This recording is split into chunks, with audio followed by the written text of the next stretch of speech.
All right. Nice. Yeah, it was, a quick little thing. Hello everyone. I'm Rick. This is my shit. Uh, Here today with Kayla from Potions of Potpourri and our two wonderful guests. Would you like to introduce yourselves?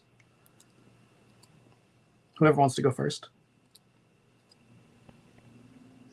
Okay, I'll go first. Hey, everybody. My name is Heather Knoxville. I use she, they pronouns, and I am the Chief Operations Officer at Trans Empowerment Project. And I also run the Sisterhood Not Sisterhood program. Um, so, yeah, that's a little bit about me. Welcome. Awesome. Hey everybody, I'm Jack Knoxville. I use he and they pronouns. I am the founder and executive director of Trans Empowerment Project, and I am super excited to be here with y'all tonight. So yeah, thanks for having us on. Yeah, we're super excited to have both y'all on to talk about this. I think it's very fitting, considering Mm. that you two are basically the face of TEP right now, and this is your fundraiser. So we're really happy you guys wanted to take some time and sit down and talk with us. So welcome. Well, we usually just kind of like to get the juices flowing, get everybody all loosey goosey, and start with a little bit of an icebreaker question. I thought this one was very fitting because Jack and Heather have the most adorable love story I've ever heard. So, whoever wants to go first, we'd like to hear from both of you, though. What is the best date that you've ever been on?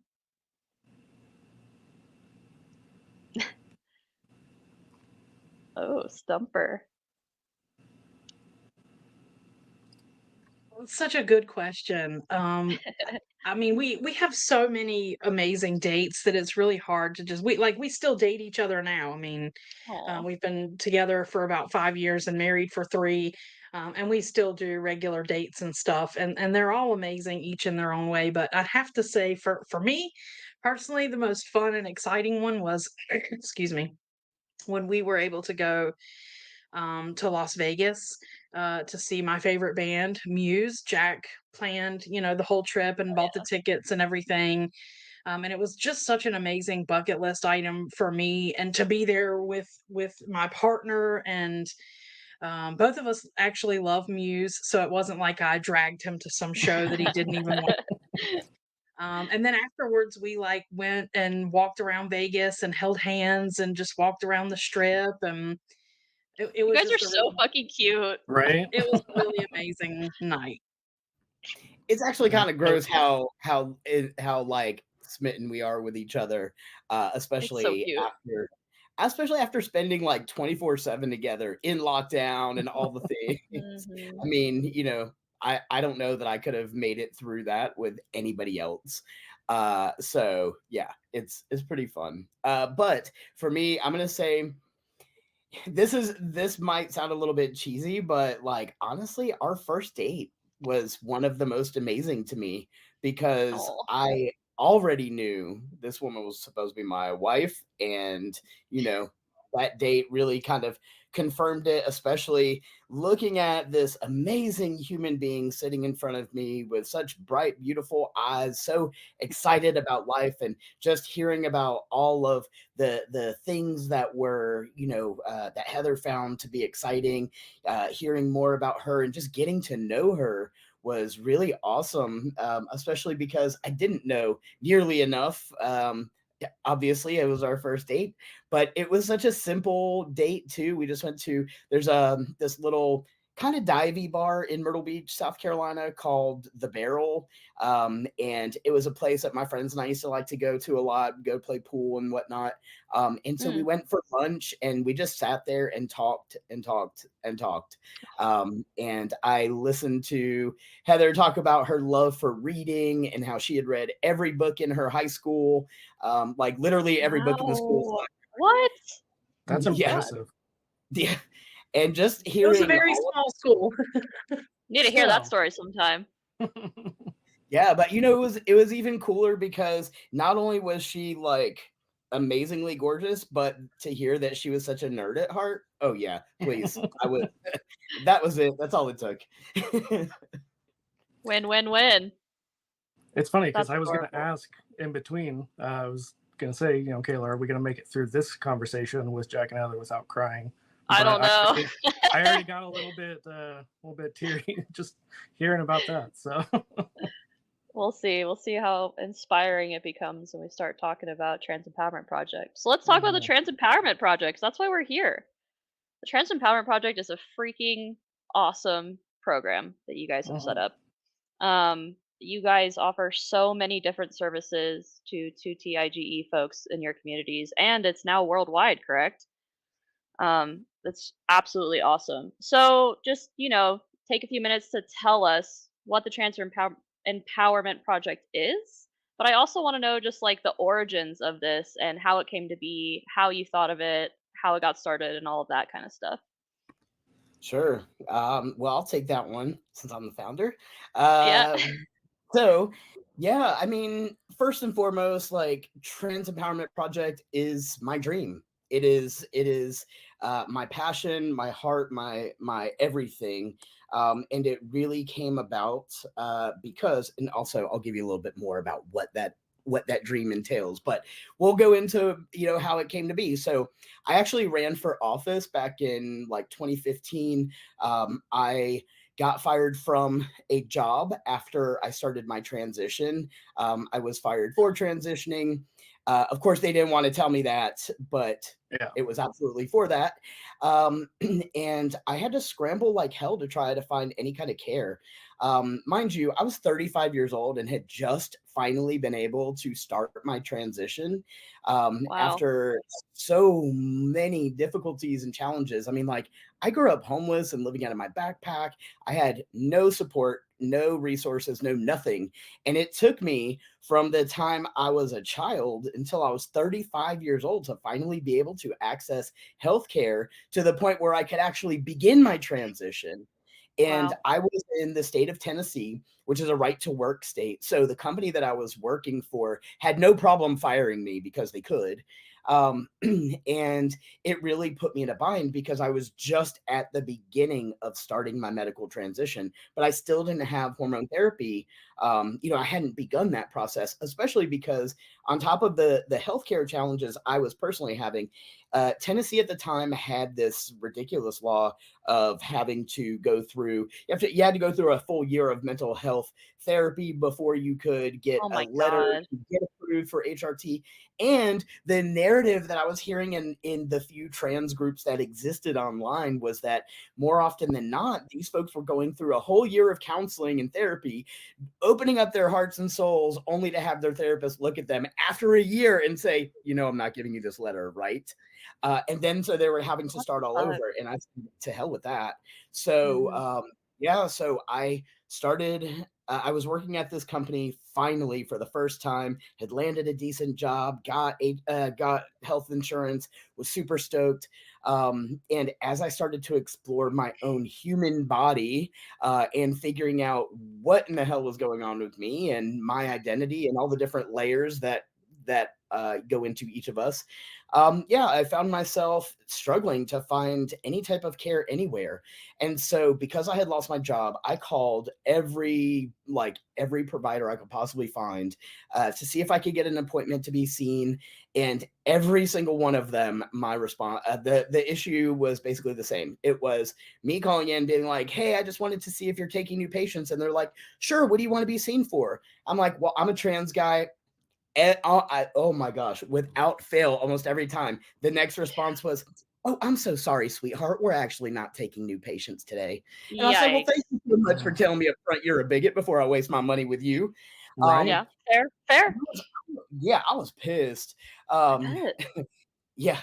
And so I went online and was trying like hell to find anybody anywhere who would just see me so I could, get the ball rolling.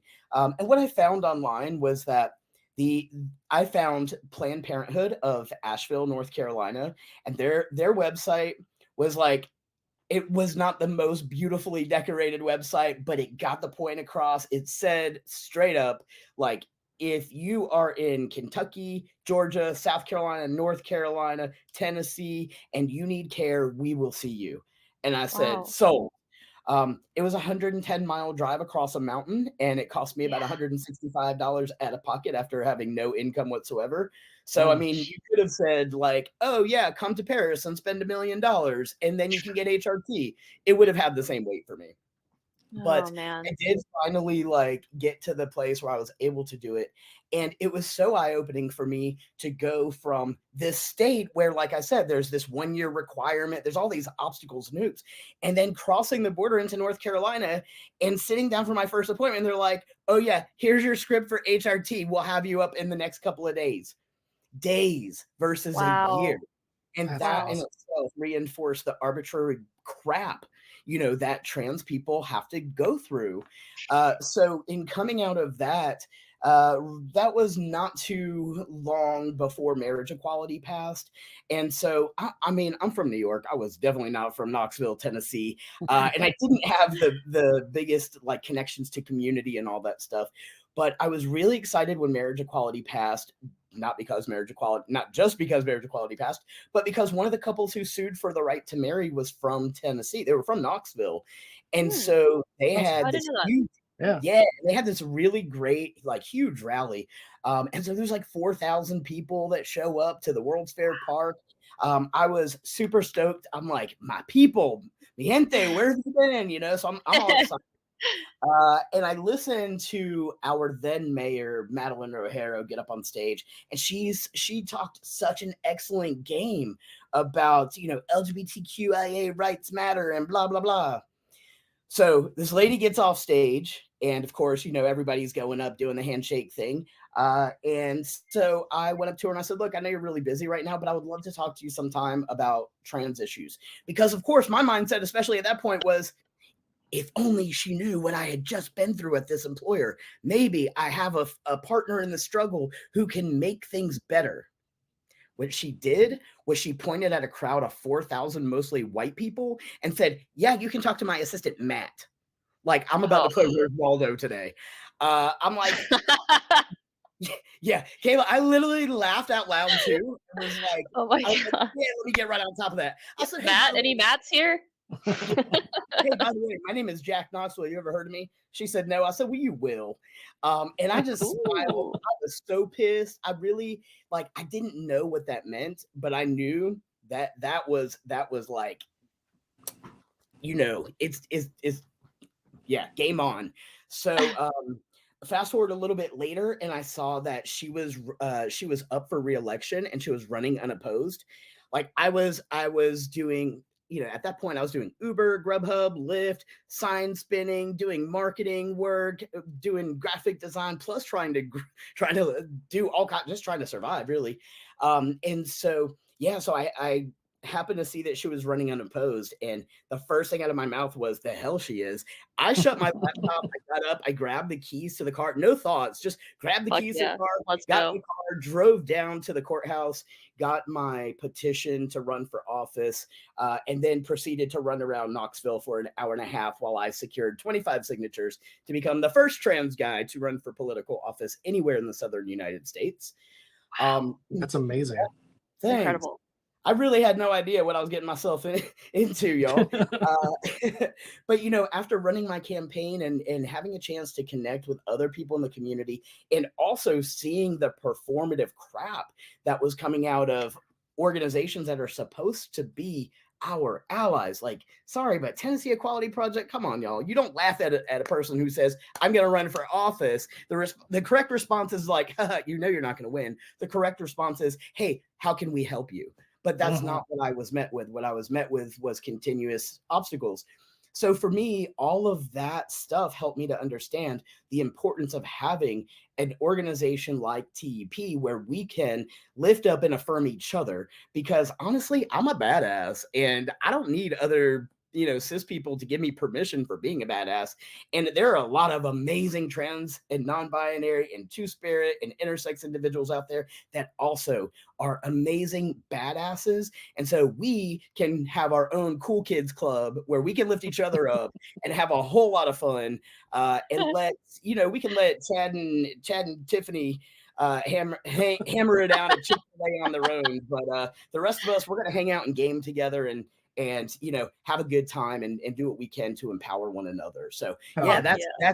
that was the birth of TEP. But going back to the other question, so Trans Empowerment Project now is, we are a 501c3 charitable organization. We are federally recognized across the entire United States, but to your point, yes, we do have an international outreach, and have been leading a program for the last year and a half or so called TEP Africa, where we are working like hell to make sure that our friends and our trans siblings in Africa, especially in the wake of the Anti-Homosexuality Act in Uganda, that they are finding the safety and the peace and the resources that they need so that they can also thrive.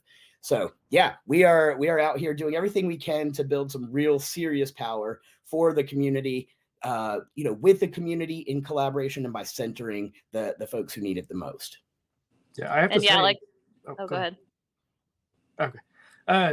I've been following y'all for a little while. I don't even know how long at this point, on mostly Instagram and a few other socials, and really loved the work that you were doing. But since starting this fundraiser and since connecting with y'all a lot more, I mean, learning about all the other things that you do that weren't as visible, that wasn't on all the socials, it just blows my mind how much, especially right now when it's basically just the two of you, how much you're able to do. It's amazing. Absolutely. And I think, Jack, you said at some point when we were talking behind the scenes a while ago about how it's like a little bit of a challenge because you're not out there like shaking every 2TIGE person's hand that you give care to. Sometimes you're just doing things through online spaces, So it's Yeah. almost kind of hard to have this like tangible proof that you can put on social media of like, oh, look, here's somebody that we helped today. Yeah, because you can't like hand It's somebody just food when sometimes a it's number games, yeah. Yeah, exactly. And a lot of times when we make posts to talk about the work that we're doing, we do get pushback, because there are always those trolls who are like, that's not what I heard. Like, sure, Mr. Chad, who has some Right. secret insider knowledge to Matt. TEP, yeah, Matt, exactly. That's where Matt shows up. But, really, it is hard because a lot of people don't understand the full gravity of what we're doing. And, in that vein, I will say part of it is like we just have such a low capacity, and then on top of it, doing everything that we're doing and doing most of this stuff online, is obviously a challenge. But especially the fact that I'm a multiracial, disabled, trans person of color, and that in itself gets us negative visibility.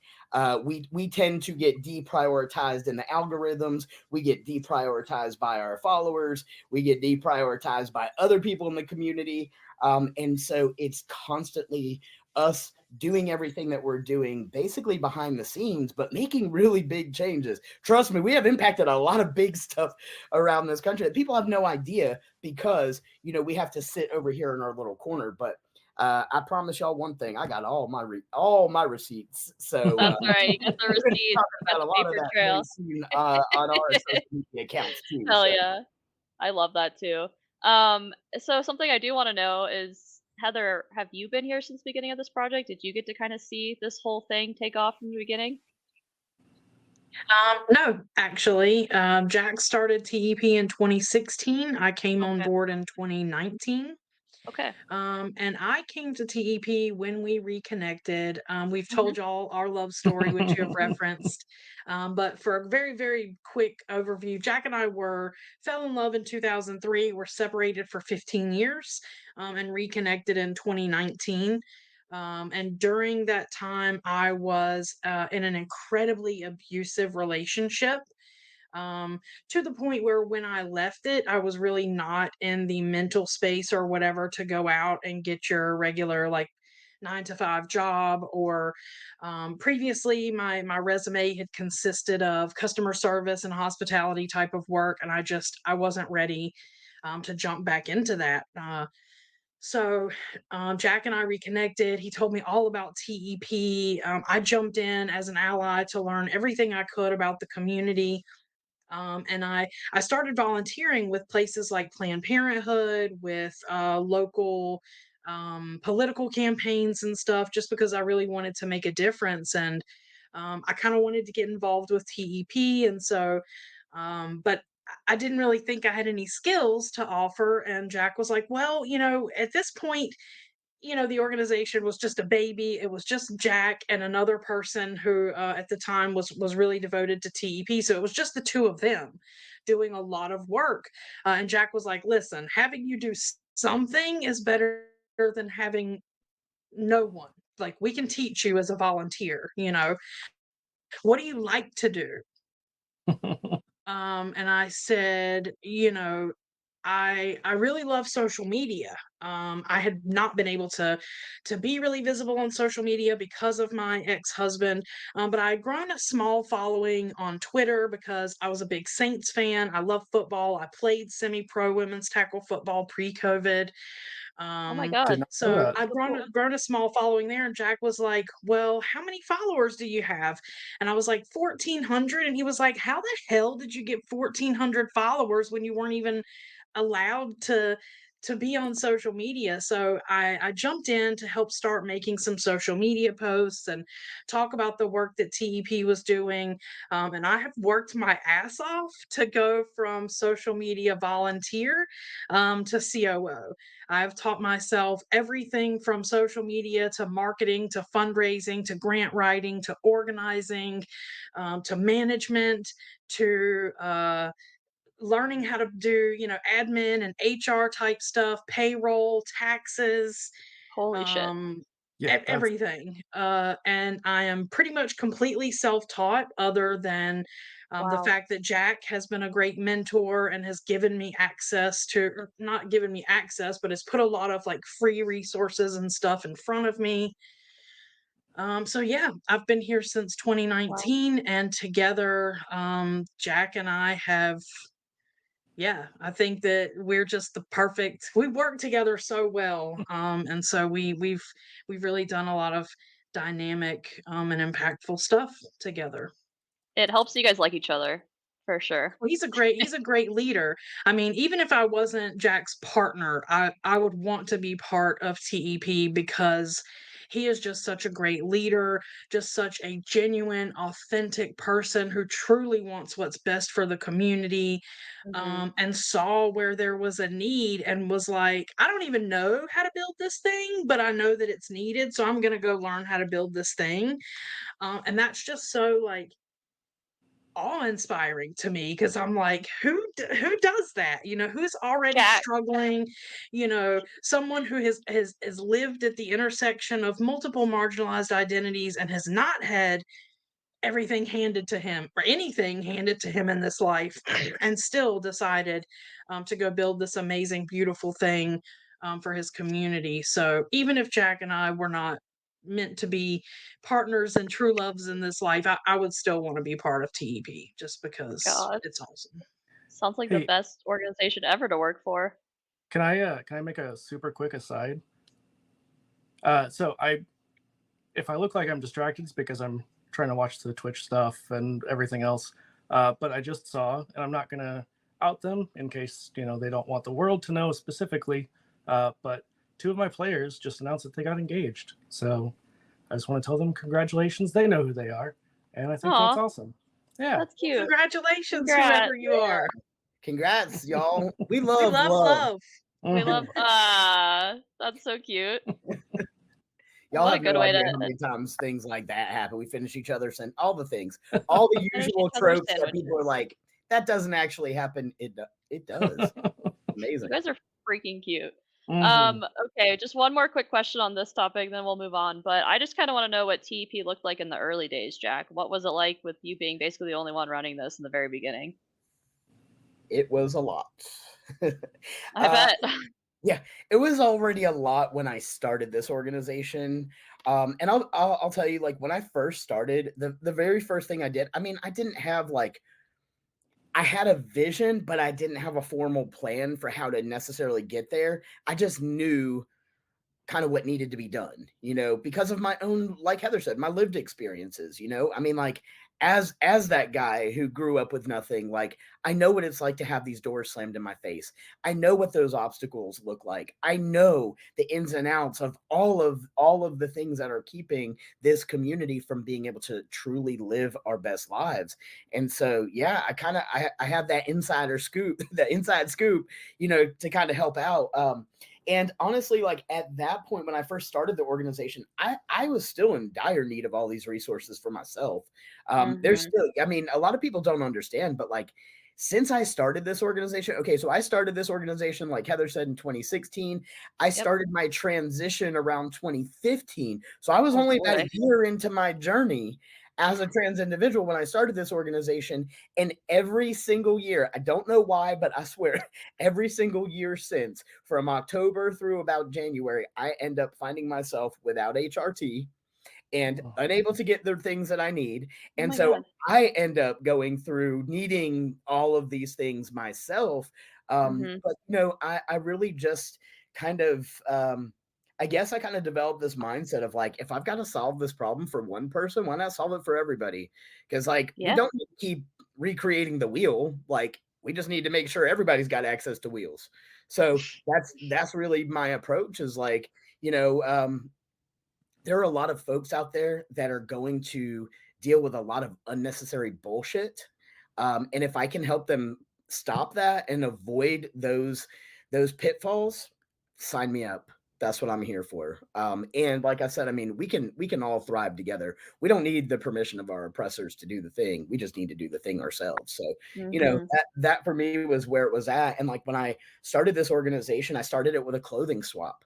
So in the early days, that's where most of my energy went to, was like the clothing stuff, which, by the way, I mean, when I did my first clothing swap, I really just asked a bunch of my friends, and that friends everywhere. I was just, everybody, if you have clothes that are laying around, that you want to give up, I want to do a clothing swap for the trans community.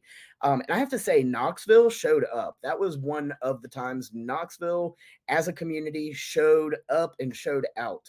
We were able to give away free clothing to over 100 people on the very first clothing swap we ever did. It was, Knoxville hasn't had a whole lot of trans specific events, especially before that moment. That was one of the first times that the trans community had specifically been targeted and brought together, and they showed up. And it was so cool seeing how many people were trans and non-binary and all of these different identities, coming together in this like little southern town, that has such a hillbilly reputation, but turned out to be a very purple city in a very red state. And by the end of the first clothing swap, I mean, it really just cemented for me that we needed this organization to exist and that I was onto something. So, I started doing clothing swaps twice a year. And so I would do them one in the spring and then one in the winter, because changes of seasons, wanting to make sure people have access to what they need. We started aligning them with Trans Day of Visibility and also Trans Week of Awareness, just for timing, so people could count on those swaps. And so I personally had a 10-foot by 10-foot storage, little storage thing on a place on the property of where I was renting, and that thing was like overflowing with clothes. So I was always like running around, picking up clothing and dropping off clothing packages. Oh my God. Yeah. And then on top of it, like I said, I was doing all of my jobs, the Uber, Grubhub, sign spinning, all the things. And luckily, because those jobs were all gig based, I could work a flexible schedule. So it allowed me to be able to set up events for TEP, but also still be able to work without having to worry about a schedule.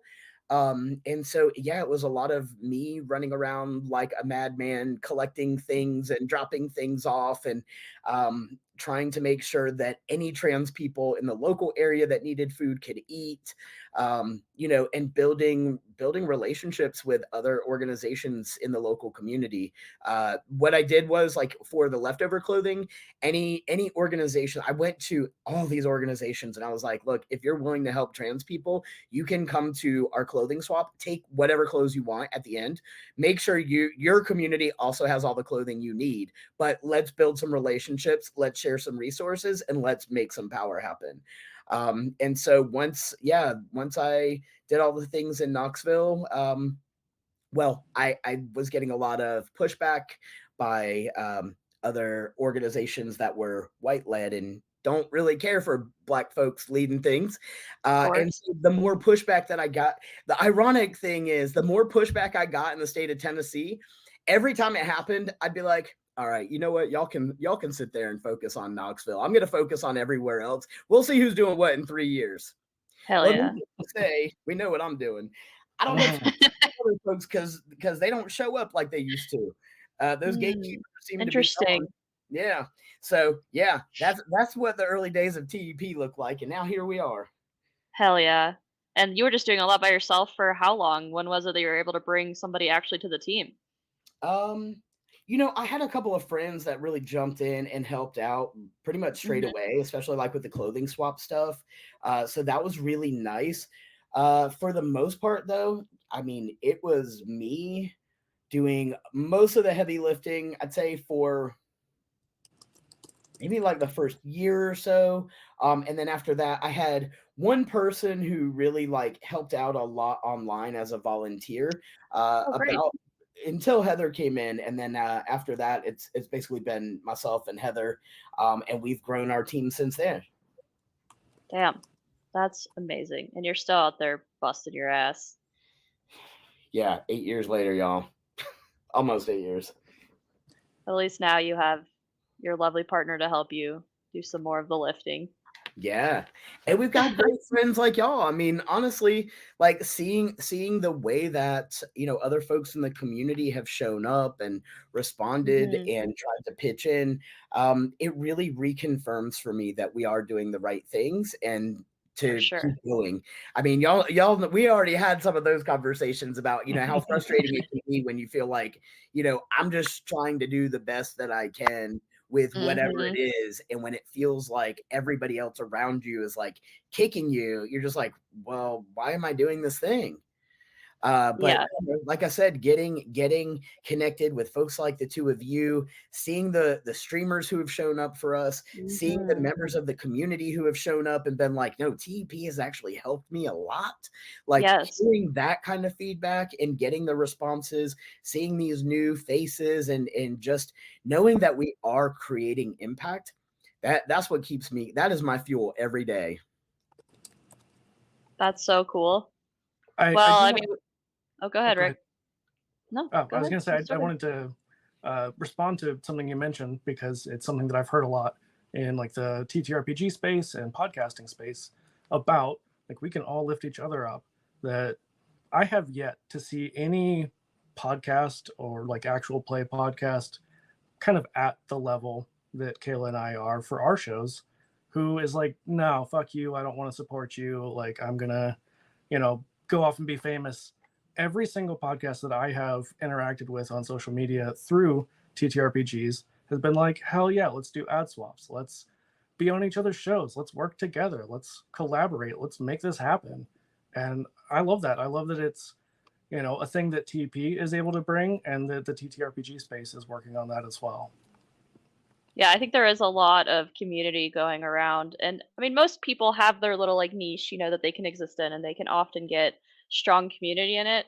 But what I have found from being in the TTRPG space for a few years is that the community is just so strong for a lot of people. It's really awesome. There's just so much networking and sharing and just good vibes all around for the most part. And we Mhm. really like to show up for other people and raise money for good causes. So that is kind of win-win.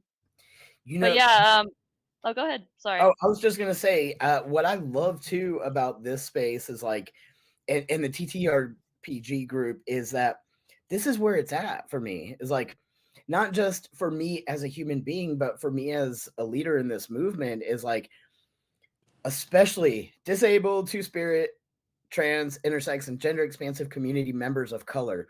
We are so often the ones doing so much of the heavy lifting and doing all of the behind the scenes work, especially because it as uncomfortable of a conversation as it can be, white supremacy has a way of sucking all of the air out of the room and tasking folks who look like me with doing all of the work while our white counterparts get to hang out and have a good time. I'm not about that life, and I'm not about that life for this community. So that is why I don't send our folks out to fight at Chick-fil-A with Chad and Karen, but instead I encourage them to do things like hold game nights. You know, like we have a chapter in New Jersey that does they do like these Sunday dinners and they do like board game nights and stuff. I know they do it at least once a month. And that's actually run by Dr. Joey Perella, who is actually a trans woman who is running for office in New Jersey. So big Hell shout out yeah. to Joey there. That's amazing. Love Yeah. that. Yeah, but she, you know, she really has also heard what I'm saying and brings that community aspect to the table by making sure that the community has food and they have community, they have fun. It's not just about like, oh, we have to go get 1,000 people to sign this petition and tell people to stop treating us like trash. That shit gets old and it's tiresome. And it's so easy, especially when you do nonprofit work, when you're involved with political stuff. Y'all, it is so easy to be burnt out. And if we're not taking time to prioritize rest and joy, we are doing ourselves a major disservice. So I love seeing the gamers that show up in TTRPG stuff. I love the gamers for like video games and stuff. I mean, I'm wearing my Keep It Classic shirt because I'm old school. I am a big fan of the classic games, but honestly, that is that's where it's at. That is how we get radical, and that's how we move into the future, is to stop giving so much of ourselves to that ridiculous emotional and physical labor that it's just a hamster wheel. We're going to continue to do the same things over and over again. I'm going to continue to ask people to stop treating me like shit, and they're going to keep doing it. So like, why am I going to keep asking people who don't care about me to care about me? Instead, what I'm going to do is I'm going to find the helpers and I'm going to let them have their conversations with their folks because, I mean, it's not my job. And I'm going to hang out with the helpers and we're going to play some dope ass games and we're going to find some joy and we're going to be radical together by focusing on healing and creating new ways to be together so that we can collaborate and we can support each other. And instead of it having to be like, oh, well, I have to be the biggest voice in the room. Nah, we can all join a call together and we can all have the shared voice, you know. And so that to me is like also one of the biggest joys that I found through the work at TEP and all of the intersectionality. As you know, I think most of us have kind of woken up and started doing a lot more social justice work anyway. So yeah, and you know, something like a layer of that I think is really interesting is even just being able to go out and support your community in some way and get all of these people together, like you were saying, if it's just a once a month meal and board game night, you know, like connecting people and giving people like food and shelter temporarily and fun can kind of just help break those cycles of crisis that so many people keep facing over and over and over again, you know. And I feel like crisis just kind of isolates people so much, which just continue to perpetuate the system. So even just giving people a small opportunity to come together and find joy and stuff is really awesome. It's funny you mentioned that. I cannot, because you know, ADHD, cannot remember the name off the top of my head. But there was a really great article from the TEP blog. I'm gonna plug y'all because I honestly really love everything that y'all do. That I shared in the Even Footing Games Discord about crisis and how that really just makes it so difficult for people to get anywhere. You know, that it was not the easiest article because it does talk about, you know, some self-harm and things like that, but it was a really important thing. And, you know, talking about self-care, that sometimes it's important to tell your friends, hey, get off of fucking Discord and go do something else. And then they don't listen to you and then they're still sad. So I tried to listen. I just didn't do a great job. Sure. Anyways, but yeah, I think like you've already kind of touched on some of those things, you know, and there's often just hardships in general with these marginalized communities that they face just on a day-to-day basis just for existing. But what were just some of the bigger challenges that TP has had to go through just to kind of exist and get funds and things like that? TEP continuously goes through these challenges. Unfortunately, even 8 years in, we're still struggling because we exist in the shadows of our white counterparts. I personally have had white-led organizers and organizations come into TEP spaces and say like, "Oh my gosh, what y'all are doing is amazing. We would love to partner with you. We would love to hear everything that you're doing." And so we get on these calls and we have these conversations and we open ourselves up and say like, "Hey, yeah, this is great. Let's partner." And so we share all this information and only to get ghosted and then watch these organizations launch their own versions of the things that they wanted to partner with us on. I mean, if I could name drop, I might say something like Point of Pride, but if you don't want me to, I won't. So, we're not going to do too much of that. But I don't actually care, Yeah, honestly. call them out. Also, yeah, I Kayla, mean, I honestly, 100% agree. Jack's white voice is Jack, your amazing. white voice is hilarious. Oh, I got lots of voices for y'all. But no, it really like it's so mind-blowing to watch the performative nature of people who are supposed to be your helpers. That is the thing that we continuously go through, whether we're talking about, I mean, we've had this with staff members who have come in that talk a good game. They're so passionate about the community, but they cannot stand to be held accountable. There is no interest in taking direction or leadership from a person of color. And it's just one white supremacist issue after another. And so unfortunately at the end of the day, white supremacy is the biggest obstacle to all of our existence.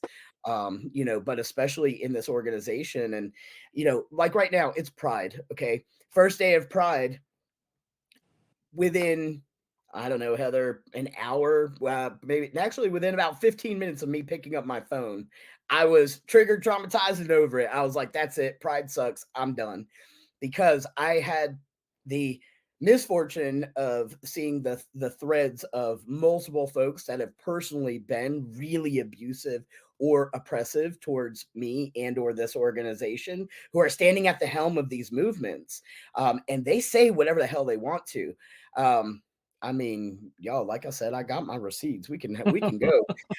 But when I also think about like Pride, like right now, I actually just put up a post on Threads earlier today that was talking about, Pride is not the time to center whiteness. And, when I say things like that, I can't even tell you how many eyes glaze over and people are like, "Oh no, I can't listen to this," because they're so bothered at hearing that like whiteness is a problem, but it's a fucking problem, y'all. Like Heather and I did this amazing, I think it was pretty amazing, session at the Heather, say it for me because I know I'm going to butcher it. I don't even want to try. Go ahead. National Coalition Against Domestic Violence Conference. Thank you. That was a mouthful. Yeah, we did a session there, and we really talked about how domestic violence is actually rooted in white supremacy. And, it's the entitlement over your body and that policing of your existence, the demand for perfectionism being one of the symptoms of white supremacy. As soon as I said anything about white supremacy, I saw this.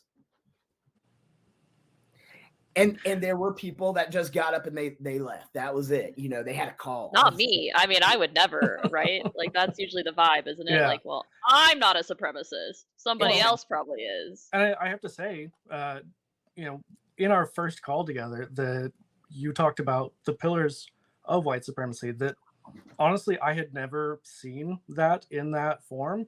And there's so many things that we all do. Literally all of us do. It's so ingrained Yeah. Especially like the throughout Western perfectionism culture. was Like all of Western culture is built around that.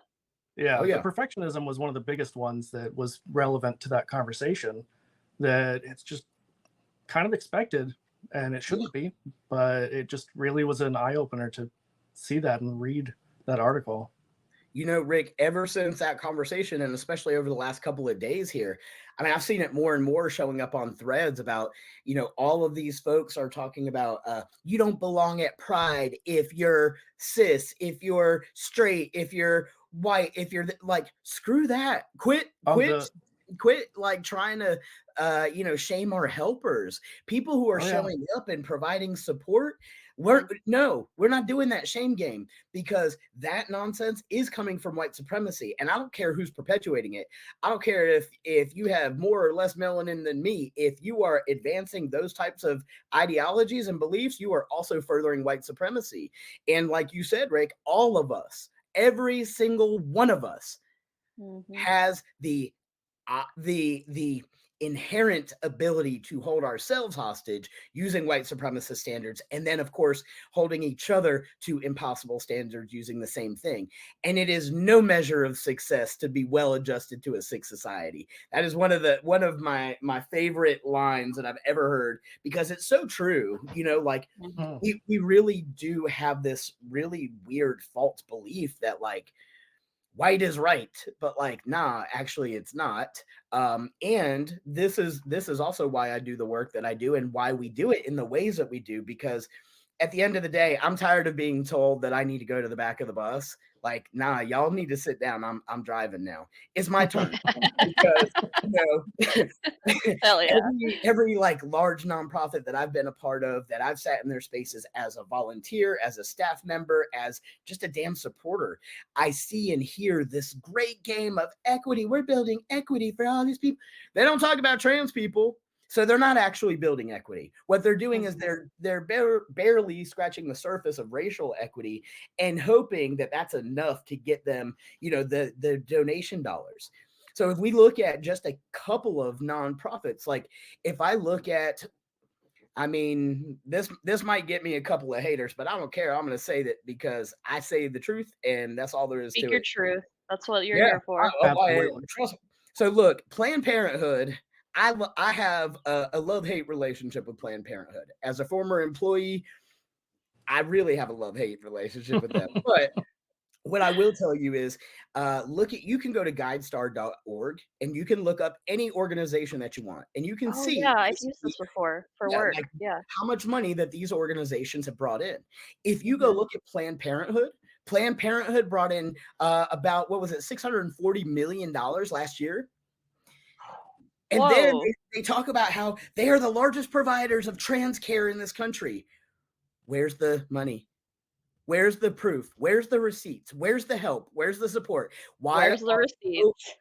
Why are so many trans people still going without care? Why is it that Trans Empowerment Project is footing the bill with less than $500,000? We're footing the bill for 676 people to get access to HRT, food, clothing, shelter. All in the last 9 months, we're struggling to get the funding we need to make sure that our community is getting that direct aid. But then there's organizations like Planned Parenthood who are attracting millions and millions and millions of dollars.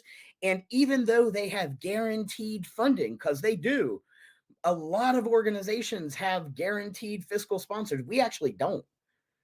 But a lot of them do, and especially when you start getting into the larger nonprofits, the larger the nonprofit, the larger those checks are.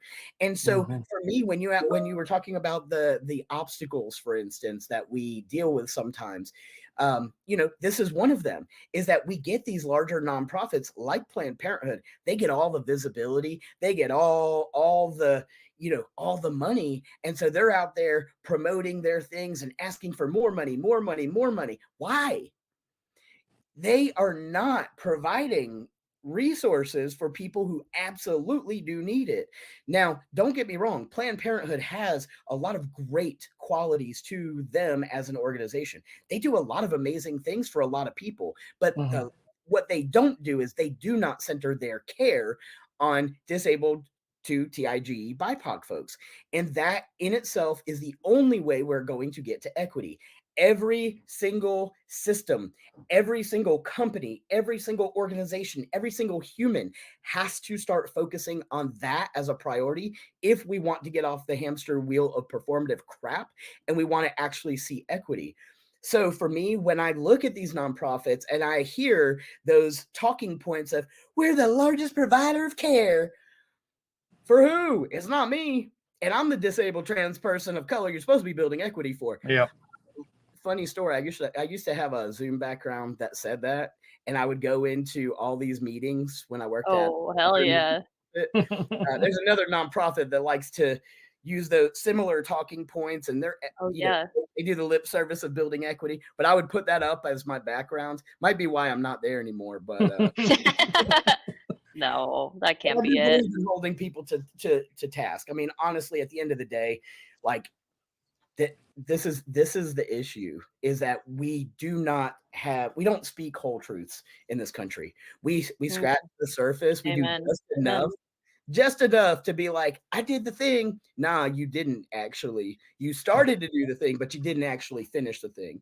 And Mhm. so this is definitely a big part of what's keeping us disempowered. And it's not just trans people, because it's very interesting to me.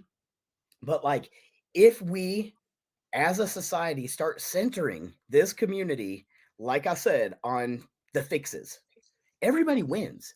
Everybody has an opportunity to have a seat at the table to play the game. But if we don't do this, think about how many communities continue to suffer. We have people with disabilities that are not trans. They're getting the shaft. They're getting left out. We have people of color who are not trans, who are not part of the LGBTQIA alphabet mafia, whatever, however people want to identify themselves. Like, there are lots of BIPOC people that are cis people who also are walking the tightrope because of the inequities of this country, who are not getting access to the things they need. Look at senior care in this country right now. Senior care is trash. Awful. And it's scary because I'm in my 40s, y'all. I'm thinking about the fact that, like, hopefully not for another 40 years, but Yeah. eventually there'll be a time where I need that kind of care. I can't trust that system. They can't take care of their own folks. They're definitely not taking care of people like me. Hell no. So, for me, like, how can we work together to make sure that these systems become equitable? That is the biggest challenge. And that's how we work. That's how we do this. That's how we get off the hamster wheel, is we actually make space for each other, the good, the bad, the messy, and everything in between, because we have to have the understanding. We have to have the realization that, like, nobody actually knows what the hell they're doing. We're all making it up, but we all want to have the best intentions. So assume best intentions, make space for each other, make sure you're prioritizing this community, and we all absolutely get the opportunity to thrive for once and for all. That's Yeah, awesome. That's actually a really good segue, because something I actually really wanted to have y'all talk about is just, well, first of all, I think it's fair to say that Rick and I have been on this already pretty large, just kind of intentional journey to be like truly equitable and invite these types of people into our spaces and actually like give them a platform and give them a voice, instead of taking that from them. And you guys have seen some of it. It's been messy. There's been a lot going on, but it's just been really important to us to make sure that we hear from all sorts of people like you, other people in our community, and stuff like that, and just kind of show what it means to actually support and be an accomplice. So, what I would kind of like to hear is just, um, like, in your opinion, what are critical aspects to being an accomplice, and how can people show up for those marginalized communities? Yeah. So thanks. I think that's a good question. I think, like I said, I mean, you have to really center this community. We can't be an afterthought. And I know, like, even if you're like, yeah, I mean, no matter what it is that you're trying to do, you really do have to make space for this community first. We have to. I shared a model with you all on how we do our progressive intakes and stuff for clients. Hmm. And what we do is we look at, like, is this person disabled? Is this a person of color? Are they also trans? Are they also, gay or lesbian? And as we hit every one of those check marks, like, the person who says yes to all of those is probably me, and other folks like myself. But we are the ones who tend to get the at least access to resources. Yep. So to flip that around and to change that, we need our accomplices to prioritize us and to make it so Hmm. that we're not the last ones to get the thing, but we're the first ones. We are the ones who get the first opportunity to have a seat at every table moving forward, because we're the ones who have been left out of these spaces for so long. Yep. But I do want to go back real quick to just something you said, you were talking about earlier, Kayla, with like the crisis mode. One thing that comes up a lot for me is I feel like I personally have been expected to perform at the most ridiculous levels of expectations and stuff, while my white cis counterparts, they get to do the least. All you have to do is just show up, and we're gonna give you we're gonna give you a trophy. We'll give you a little something to pat on the back. Totally. But we keep trans people of color in crisis mode. The more marginalized somebody is, the more time they spend in crisis mode, and then the more they're expected to do. That's not the way it needs to be. So for me, and y'all have heard this before, but I'll say it for everybody else who's listening, is like, we need our helpers to show up and say, I've had time to rest. You go do the thing. I'm going to do the thing now. And you all are doing that right now by holding this fundraiser, by doing this stream. And I appreciate the hell out of that. And that's the thing that is missing from a lot of this other conversation. And this is where we get into the half truths. We talk this half truth about like, oh, we need more people to help. But then when people show up to help, we can't be shaming them and mad at them for doing the thing. Either get explicit directions or sit the fuck down, man. Because at this point, we need all hands on deck. It really is a crisis that's happening. And if we don't stop burning out people who are in my community, what movement is going to thrive? How are we going to make any of this better? Because I don't see it happening. I see it progressively only getting worse until we make space for more of us to come in and have those seats. So, yeah. That's awesome. That's great answers. And honestly, Heather, what have you learned for being an authentic accomplice through this whole process and from knowing Jack for so long?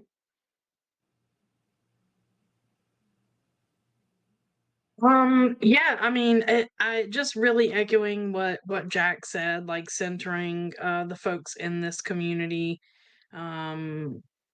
continuing to learn and grow as a person, and not putting that education on other people, not expecting BIPOC folks or trans folks or whatever to present you with a silver platter of resources and things to read and podcasts to listen to and documentaries to watch and all of the things. It's okay to ask for resources, especially, if you have a trusted friend or someone that wouldn't mind maybe doing that emotional labor for you. But otherwise, there are so many resources out there that, you can find to kind of do some of that education for yourself and just showing up like y'all are doing, showing up to do the heavy lifting. if BIPOC leaders, if Black leaders, trans leaders, whatever, if they're like, look, we're organizing this rally, or we're doing this thing, or we're building this program, and we need folks to show up and help us raise funds. We need volunteers to do this and that. We need, people to show up as medics to this rally, blah, blah, blah. As allies, show the fuck up. Sorry, excuse my language. I don't know if we can say that, but but it's my channel. Cursing's allowed. Yeah. But yeah, just show up, and do the things that folks are asking without. There's a book that I recommend people read all of the time. It is called Me and White Supremacy by Layla F. Saad, Saad. And it is such a great resource for white folks, especially, because it really deconstructs what white supremacy is and how white folks, even in their allyship, center themselves as saviors. It talks about white tears, white fragility, white guilt, all of that stuff, and kind of asks the right questions, and I don't know. I feel like it's really easy to understand, and really guides folks on how harmful those things can be. So that's a great resource for anyone out there starting their journey of like, what actually is white supremacy and how am I upholding it? But yeah, just being there to do the work without centering yourself in it, I guess, is probably a great way to start showing up. I just want to say one thing that I really like that you said, Heather, was about, like if we need medics, you show up as a medic. If we need, and that's the thing too, is like to show up and fill the needs, not to take over the lead and start thinking like, oh, well, I want to do this and I want to do that. Like, it's not about you, it's about us. And like, as a BIPOC leader, if I'm saying like, hey, I need people to help with social media content, for instance, and then you come in and you're like, yeah, I'm here to help with social, and then you jump to a million other things and you're not getting that social content done, that is not being an ally. That is not being an accomplice. That is being a pain in the ass and an obstacle, because you're not actually getting the thing done that you were supposed to get done in the first damn place. So now I got to spend time pulling you back on track, getting things back to where they were supposed to be, and still don't have the thing done. But I think that that's an important thing that people don't realize and they don't understand. They just take it as like, but I like doing this. So if you like, like if you have a specific skill, like you all are into the game stuff, y'all do the streaming stuff. So you're like, cool, this is where I can jump in. If this is something you need, I'm here for it. Great. Having that communication is important.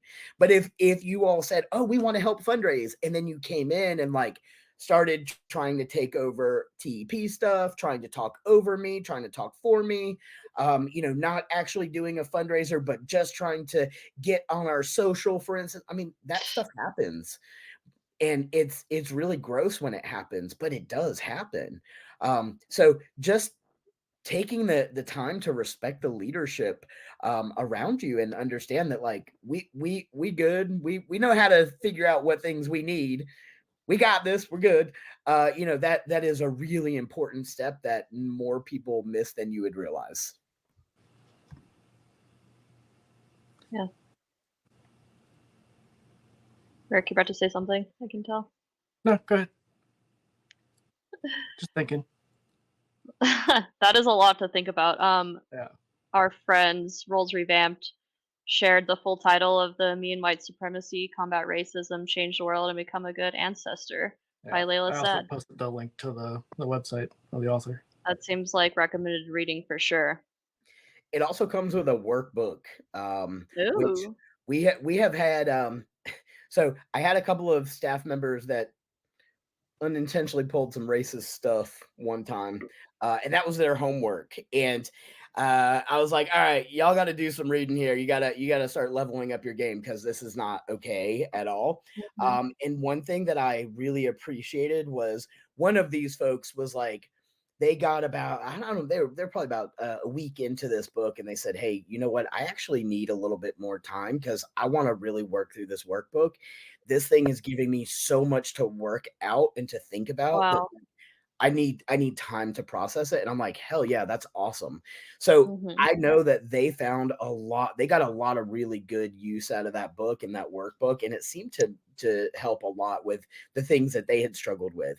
And to be fair, this is somebody who is a white trans guy who grew up in the middle of nowhere, Tennessee, with very racist family members and very racist views, who had already been doing a lot of work, but just, obviously not perfect. And that's okay. People make mistakes. But I really appreciated the fact that he, one, took the time to acknowledge he had made a mistake, two, took the time to do the reading, and then three, the most important part was the self-reflection in owning Mhm. the fact that like, ooh, okay, this is more than just I made a little mistake here. I have deeper learning to do. That is huge for me. Anytime somebody shows up in a TEP space, if they haven't done any of that work, that's not a volunteer that I need, because they're not going to learn from me if they haven't done that work. So when people are willing to hold themselves accountable, when people are already doing that self-reflection, that is gold. That is amazing, because that is when and where change happens within ourselves first, so that we can then impact change around us afterwards. Yeah, I can say for us, with organizing the fundraiser, that when we started, we didn't really have a solid plan of like how we're going to raise the money. We didn't necessarily say like, hey, we're going to have all these streams and do all this. It was just kind of, We didn't know what the fuck we figure were it gonna do. out. Yeah, I mean, I Somehow, knew some that way, I we're wanted gonna get the money. yeah, like I knew, we were using the Tiltify because that's one of the things that y'all had on your website, and that was super helpful because that, I'd already used it for another fundraiser I participated in, so I kind of had some knowledge of it. But we didn't have a solid plan, other than from the beginning we did say that our priority is for BIPOC, 2TIGE, and LGBT individuals. We just learned that we weren't quite as intentional at bringing some of those folks in as we should have been. And honestly, I appreciated all the feedback. That tool has been super helpful. As you've seen, I made my own adaptation of it that kind of applies more to what we're doing, and that's something I plan to use going forward. I think it's fantastic. I think my biggest reflection moment and all that wasn't just all the feedback that I got. I mean, first of all, I think it was just a little rough for us that we had to put some of that work onto the BIPOC community to kind of like tell us all of that feedback and give us all of that information that we probably should have looked at ourselves going into it. But for me, the big reflection piece was just like, how did I not consider that in the first place? Right. Just that I didn't even stop to think about it at all. And that's still like one that I've been working through quite a bit because it's just such a big piece of like, it's like you don't know what you don't know, but why don't you know it? And Yeah. how can you get other people to know it ahead of time? But even something, Jack, you mentioned earlier. I'm sorry, I didn't mean to cut you off. I saw you started to say something. Okay. Me? But you were talking about like not turning away people. That's something that we've talked about quite a bit, that it shouldn't be on the BIPOC or 2TIGE community. That yes, we could have been more intentional, and going forward, we know that that's something that we're doing, but it shouldn't be those people who are doing the majority of the work showing up, even though we're trying to have fun and raise money at the same time. It's still work. We talked about just a couple days ago that we're not paying anybody for this. Everybody's a volunteer, including ourselves. We're not getting paid for this, and it's not something that we can say like, hey, these people have to be the ones who are doing all this stuff. If mostly white trans people show up, great.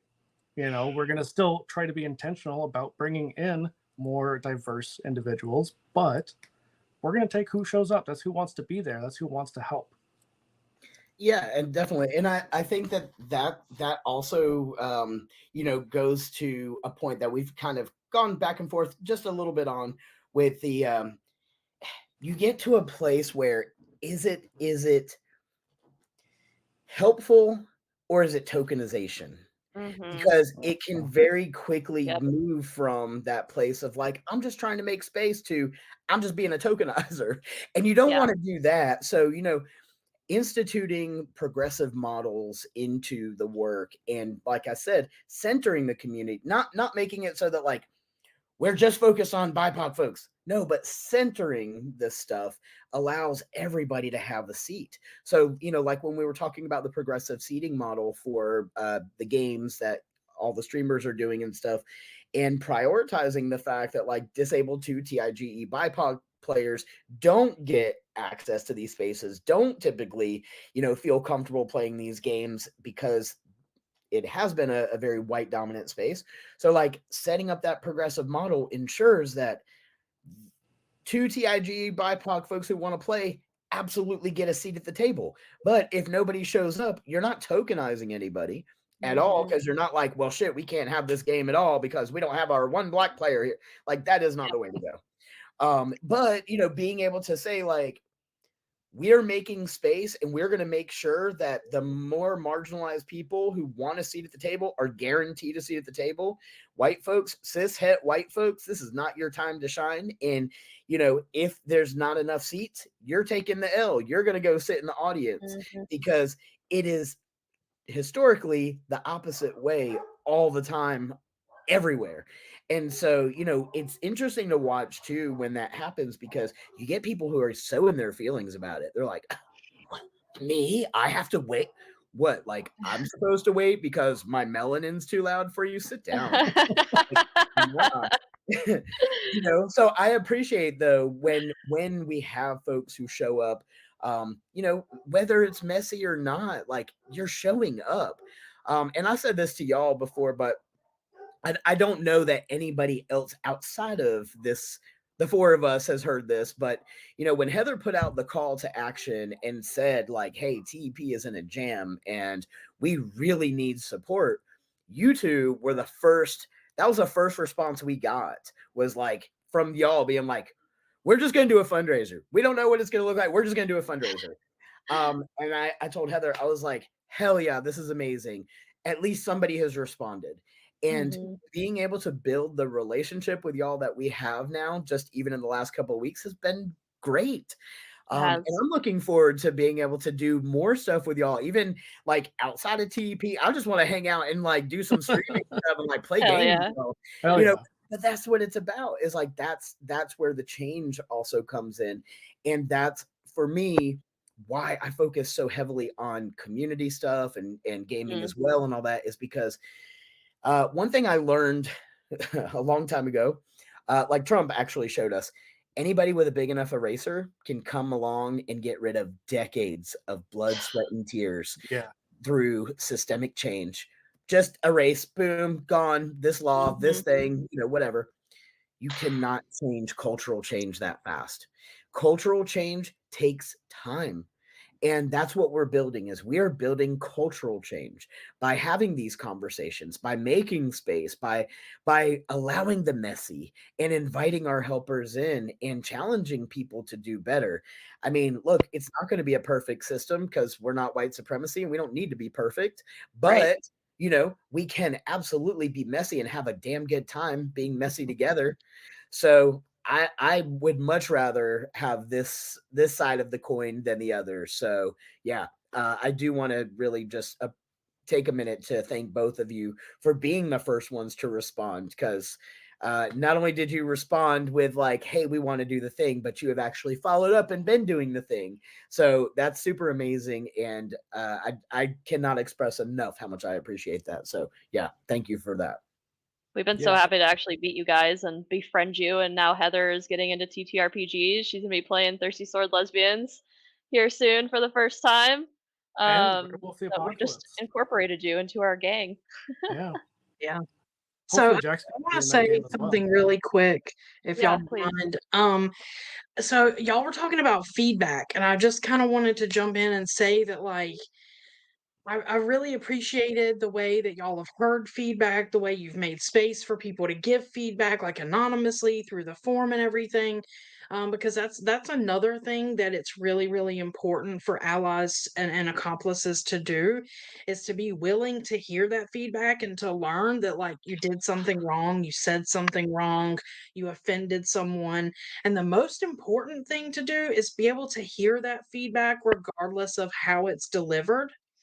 So not everyone is going to come to you and be like, hey, Heather, that thing you said hurt my feelings and was actually a little bit racist, or not even a little bit. No one should have to quantify it, but that thing that hurt my feelings and was actually pretty racist. It's not going to come like that every time. People may actually be pissed off, or they may be emotionally upset, or whatever, and it's not going to come in a sweet, kind delivery every time. Someone may tell you, like, you fucked up, I'm pissed off, and this is what you did wrong. And you have to be able to take that feedback and incorporate it and learn from it just as well as you would have if you were told in a sweet and kind and not upset way. Policing the language of BIPOC folks especially is something that white people love to do. You're too angry, you're too upset. Why can't you just calm down and talk to me like a, because they've been dealing with this their entire friggin' lives, and they've probably explained this to hundreds of people throughout their lifetime, and like, this is not the first time they've had to say this. And so maybe they're frustrated, maybe they're pissed off, maybe you're the 10th person who has said something out of the way to them today, and they're tired of having to deal with it. And so whether they yell at you, whether they hurt your feelings, whatever, you have to be able to accept that feedback and not fall back into that white fragility kind of mindset of like, well, they were yelling at me or they were mad or they were mean to Mhm. me. So I'm not even going to validate what they were saying.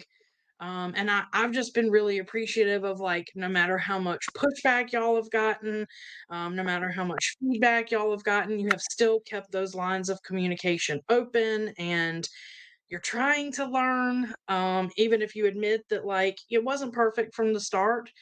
Um, so yeah, that's just another thing that I wanted to point out is really important for accomplices to do is to accept that feedback no matter how it's given to you.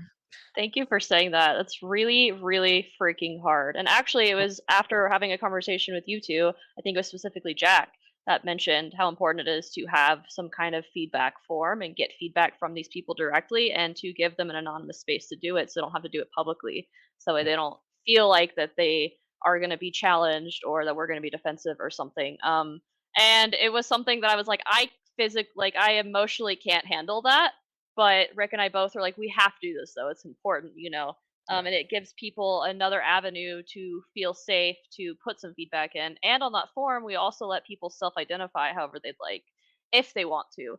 So that way we can kind of see if the feedback is coming from certain people in the community, and if we're getting similar responses from those people or not. But it's hard. I mean, Rick and I have decided that we're going to read the feedback together because we don't want to read them individually and then like react instead of respond. And I personally really struggle with feedback like that just in my everyday life at work and everything because I just have such a sensitive issue with getting when I think people are bad at me. So, but it is super important and it's something I have to keep reminding myself to just keep trying to do. And I'm probably going to continue to get some very angry comments and negative feedback or whatever, but there's always something in there to glean, like you were saying, Heather. Yeah, and Kayla knows Hey, that that's a struggle for me as well. That it's something I don't always handle as well as I would like, but I'm working on it. being able to balance feedback, especially if you're someone like me who does have rejection sensitivity disorder, um, Rick is too. definitely a skill that we all need to learn because if y'all were Mhm. to come tell me that you're mad at me, like even if it wasn't like I didn't say something problematic or whatever, if you just said you were mad or upset at me, it's gonna feel like my world is ending. Like, oh my God, I love and respect Kayla and Rick so much. I don't want them to be mad at me. And I'm gonna be very upset. But I also don't need to like put that on y'all to be like, oh Heather, don't be upset. We're sorry. We did You don't need to apologize. I'm the one that did something wrong. You know what I mean? I'm So looking at you, it, Rick. it's Looking at definitely a you. balancing act. You and Rick could probably have some conversations about that at some point. I Yeah. feel like there's a lot of intersectionality there between the two of you for sure. It's challenging, even if you don't have RSD. I mean, Mhm. I certainly don't, and I still struggle with it even at work. And it's also like, how do you filter out what is constructive feedback versus like just people criticizing what you're doing that isn't really helpful, so there's Yeah. obviously a balancing act in there, and that's another pillar of white supremacy, is just blaming without actually like giving feedback on how to change the thing and Yeah. just like seeing the faults that happen and not how the fault could be fixed. Absolutely. And having that mindset of like there's only one right way to do this thing. Like, nah, we can all jump in, we can all pitch in, we can all collaborate. And setting up feedback forums is one way to bring people in as collaborators. And it really does help to kind of reinforce that you are providing an equitable space because you're allowing everybody to actually be heard, regardless of what identities they hold or which margins they sit at.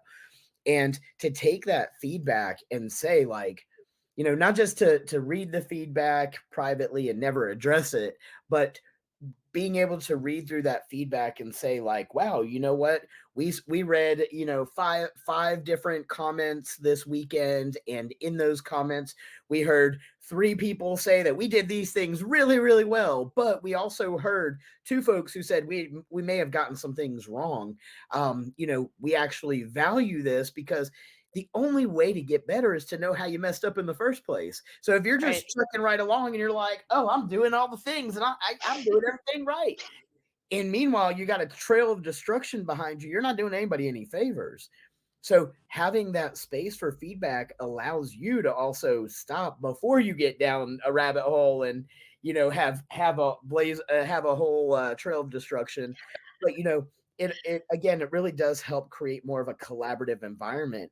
And one other thing I'll add to that is when you talk about collaborating with people and you're really looking at partnerships and stuff, one thing I've found to be really helpful in all of the work I do, I personally, even though I am the founder and the executive director, I actually don't make very many decisions on my own.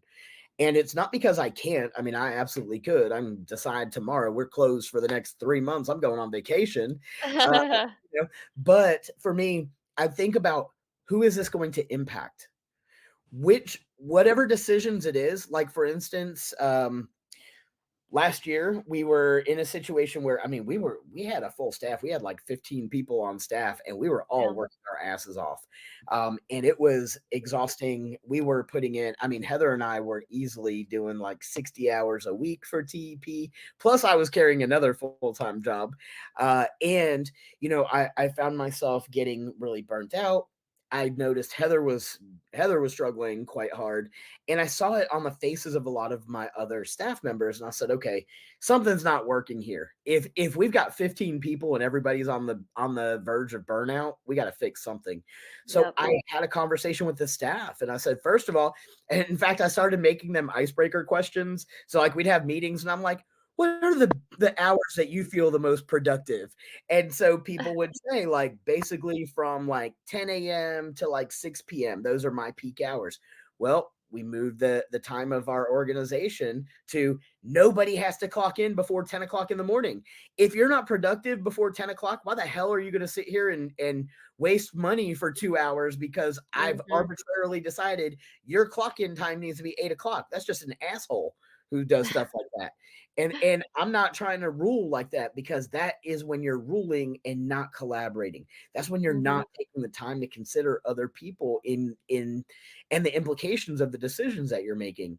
So even in that context of like asking like what hours work best for you, like finding out like what days of the week are people more productive?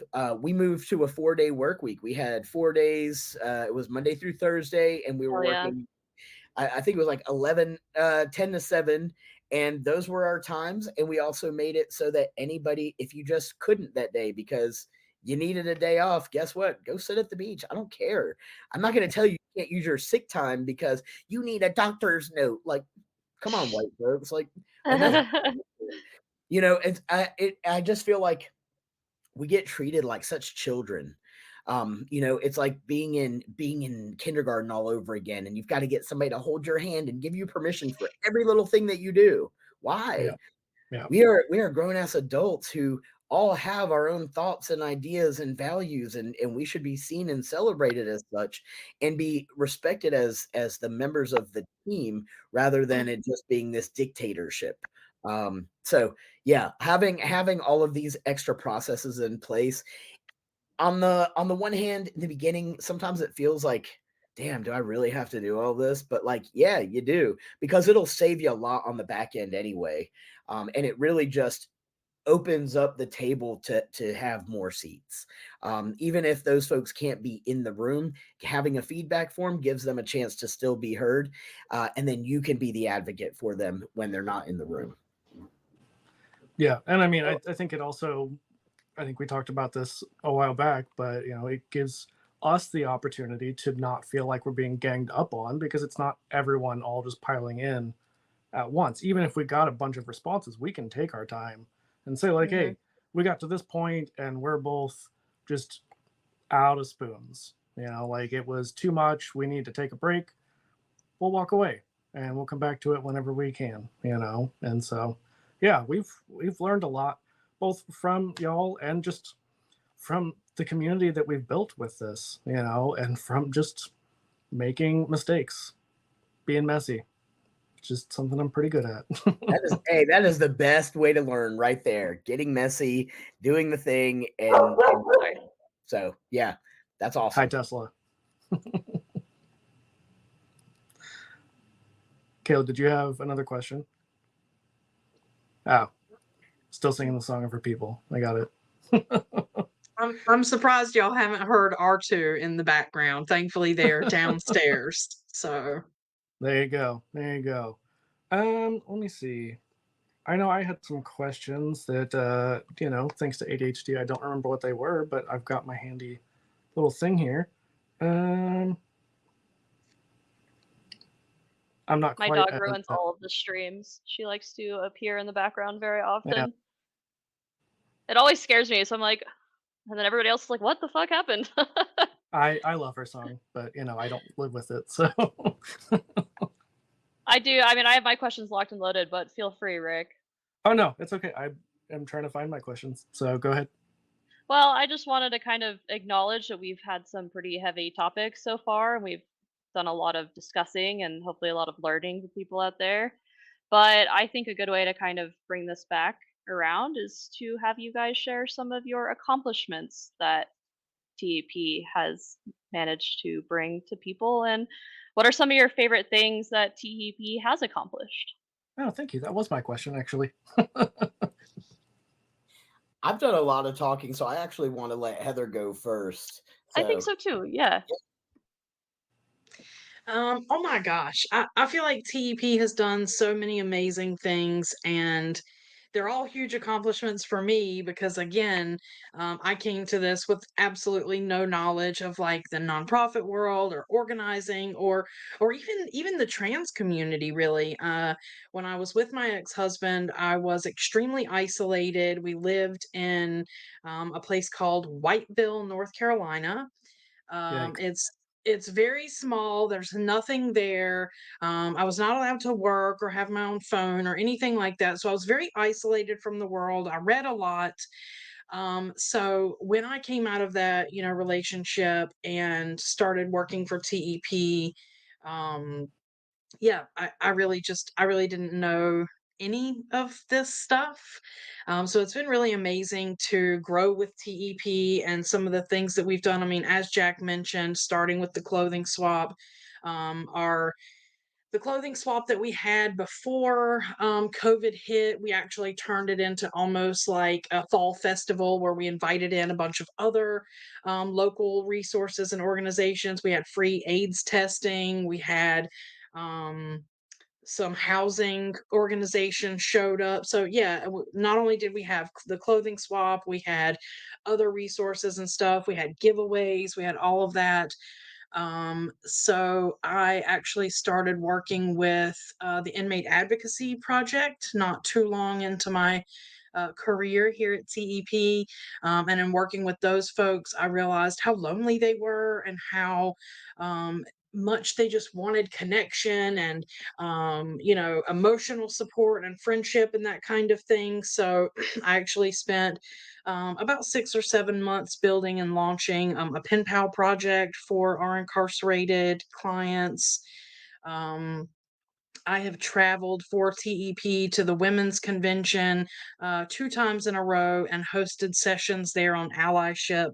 My first one was Sisterhood, Not Sisterhood, and that was the basis for the program that I run now. The Women's Convention is obviously a bunch of feminists and allies, so I went in there and talked to them about the importance of including trans women in that sisterhood. Trans women are women. So it's sisterhood with an S, not sisterhood with a C. And everyone loved that session so much that we ended up turning it into a whole program. And then last year I did kind of a follow up to that called Supporters, Not Saviors. Jack and I have led trainings for big companies like Noom, the weight loss management app company, whatever. We've led DEIB conversations for colleges and universities. We spoke together, like Jack said, at the National Coalition Against Domestic Violence conference. And this is all on top of everything that we've done as far as like the direct aid stuff. And then one of my favorite things is actually in 2020 or 2021. I don't remember.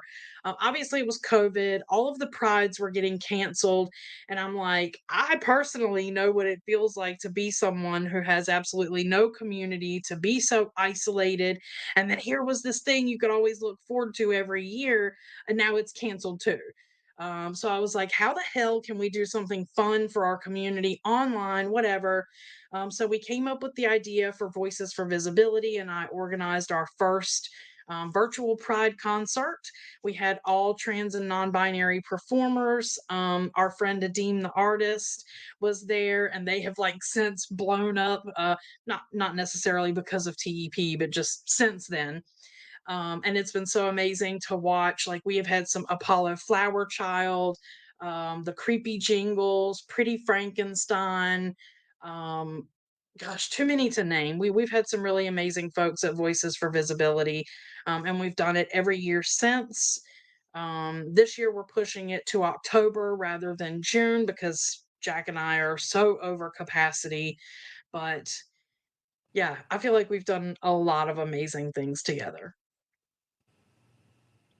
It really sounds like it. I mean, Yeah. not like you said, not even just the direct aid stuff, but just these bigger programs and getting to speak up at other larger places and do work with big companies and just kind of like Jack's always saying, show your receipts, go out there and actually do the work and prove how you're Mhm. doing the work and show other people how to do the work. Yeah. I have to say, for me, I've told you all, and I've talked a little bit on my own channel about this, but like as someone who is still relatively newly out as queer and newly realized that's what they've been all along, TP's been huge for me. Like I have a pretty decent, like I'm not trying to shit talk my local queer community center, but like I went to they have a trans and non-binary support group, and it was awful. It was so bad. And it's great that it exists and that they're trying, but like TEP has been just a huge support. Just even y'all's existence, and the stuff that you share online makes a huge difference to me. And that's been a big deal. Like, I've told y'all before that this is my first Pride as an out queer person. So it's a totally new thing for me, and there's been so much support and love, and I don't know what I would do without y'all. It hits a little different. Yeah. That's awesome. I really appreciate that. I love that so much. That is my favorite thing, honestly. Hearing the impact that our work is having on actual community members is my number one favorite thing. Watching people grow into themselves, and like we have somebody who has been a volunteer with us. She became a staff member. So we have so this person started out as a client first. She came to us, I mean, with a lot of needs, a lot. Did not have a stable place to live. Didn't, I mean, just really one thing after another. Um, she showed up as a client. She got some help and then was like, hey, I would love to volunteer for y'all. And started volunteering and did such a great job that we offered her a role, a paid role. And then she ended up working with us as a paid staff member for almost 2 years. And she had been on disability for over 20 years and didn't think she was capable of ever working again. And not only did she come in and get a job, but she ended up becoming a program manager with us. And really did some phenomenal things, especially with community and building those relationships with folks. So watching people grow like that is so phenomenal, especially folks who don't feel like they have had opportunities to rise and thrive before. Getting those opportunities with us, whether that's as a volunteer or staff member with us, or even coming in through like Trans Employment Project and landing their role, at a new company and being like, I did it. So I love watching this community live their best lives. And that to me, like, I know that we have literally given thousands of people all across the globe support. We have sent out, I mean, we distributed 500 safety and self-defense kits in the rise of hate as soon as Tennessee and Texas started attacking trans lives to the degree that they have.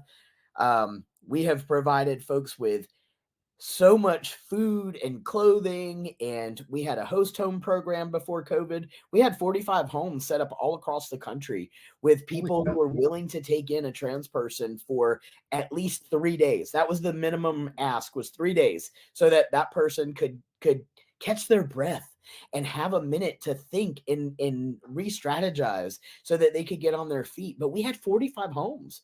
And then when COVID hit, everybody's like, nah, I don't want anybody in my house. And I mean, reasonably so.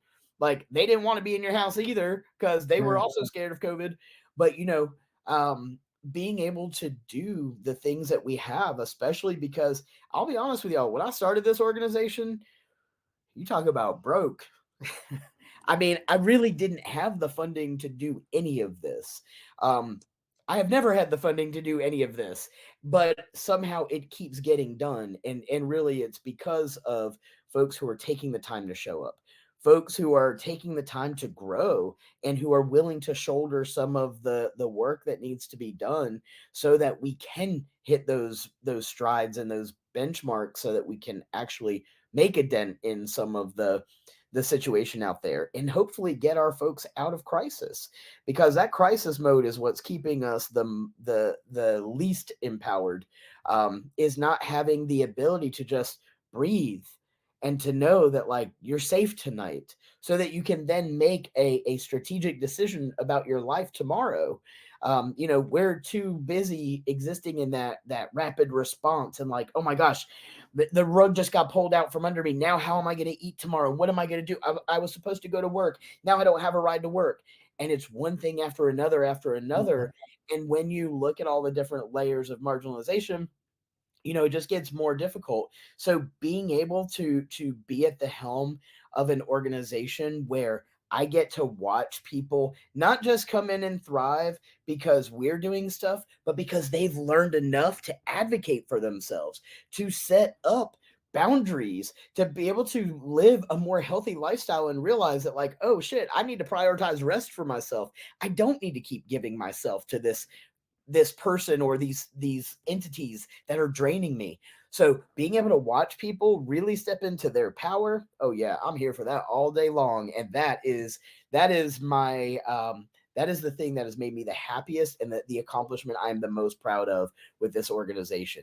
Even watching one person, let alone watching the hundreds of people, you know, that we have at this point has just been phenomenal. So I've enjoyed all of that. That makes me so happy. As someone who, you know, has been a social worker for a number of years, it's really easy to have social work mindset at work. You know, you clock in, you're doing your thing, and you're working with individuals. It's a lot harder to apply whenever you're, you know, off the clock and trying to do your personal life stuff. But I love seeing what y'all are able to accomplish, because there's so many times that I have to tell my clients, like, I'm sorry, I got nothing, you know, and y'all have that ability with the direct aid. I wish that we had more stuff like that where I live. I mean, it's kind of awful, but I mean, it's definitely been a struggle. I mean, you know, Jack talks about in the beginning, you know, TEP was broke. Like that's not a joke. I mean, when folks used to come to Jack back in the beginning when he started this organization and they would have needs like food or whatever, the money for that came out of Jack's pocket.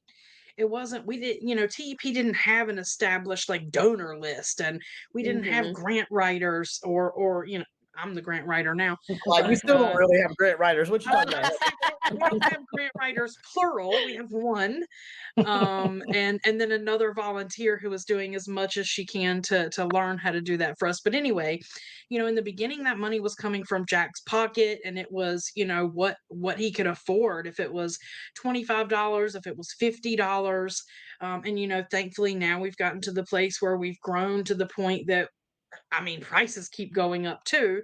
So we're able to provide folks a little bit more cushion and not just a day or two of food, but, you know, more along the lines of like $200 worth of food. But that money was coming from Jack, and just him saying that, like, there are folks out here who need, and I'm willing to take out of my pocket to make sure that they have. And I think that's the kind of, like, altruistic attitude that you need in these spaces, because there are so many nonprofits and groups and stuff out there doing it wrong. Yep. And I don't want to say that to, like, shame them or shit talk or anything like that, but just really having that leadership who is focused on the community and on what's best for the community, and doing what they can to build resources for the community. Um, I don't know. I feel like it just sets TEP apart a little bit. There is Absolutely. something different for sure about TEP. I think it's just everything you've already said about the intentionality behind everything, and just, every time you've learned something new, you've incorporated into your programs, and just literally spending all of your time, resources, energy going out there and just making sure those things are getting done without looking for like validation or pats on the back or whatever, just making sure it happens and that those people are thriving. I have to say, sometimes it is it's definitely hard because I often get to play the role of the villain. So like, oh, I am definitely I am the villain of white supremacy, which is cool because like I will Hell yeah. totally own that. The best Every kind of villain, really. Oh yeah. Oh yeah. I love when they get mad at me because it means I'm doing the right shit.